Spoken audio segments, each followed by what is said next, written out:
बिस्मिल्लाहिर्रहमानिर्रहीम। अस्सलाम वालेकुम। आप देख रहे हैं K92 न्यूज़ और मैं हूँ आपकी मेज़बान तस्बीहा मसन। शामिल करते हैं आज की अहम खबरें।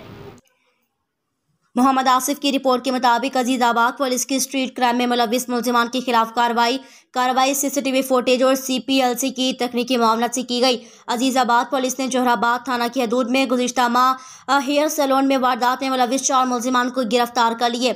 मुल्जिमान का डिस्ट्रिक्ट सेंट्रल समेत कराची के मुख्तलिफ इलाकों में दर्जनों वारदातों का इंकशाफ। मुल्जिमान ने जोहराबाद की हदूद में हेयर सैलून में दौरान डकैती 7 मोबाइल फोन छीने। वारदात का मुकदमा नंबर 222/2023 दफ़ा 392 397 34 पे दर्ज है। अजीज़ाबाद पुलिस ने वारदात की CCTV फुटेज मिलने के बाद CPLC की तकनीकी मामलत भी हासिल की। गिरफ्तार मुल्जिमान की शनाख्त अली वल्द नफीस, हुसैन वल्द नूर हुसैन, सईद उर्फ चकना वल्द मोहम्मद यूनस और बिलाल उर्फ बम वल्द अब्दुल मालिक के नामों से हुई। गिरफ्तार मुल्जिमान के कब्जे से 4 अदद पिस्टल, 30 बोर लोड मैगजीन, 4 अदद मोबाइल फ़ोन जिसमें एक मोबाइल फ़ोन अजीज़ाबाद के दूध से छीना गया और 2 अदद मसरूका मोटरसाइकिल थाना गुलबर्ग बरामद कर ली। गिरफ्तार मुल्जिमान के खिलाफ मुकदमा दर्ज करके तफ्तीश का आगाज कर दिया गया।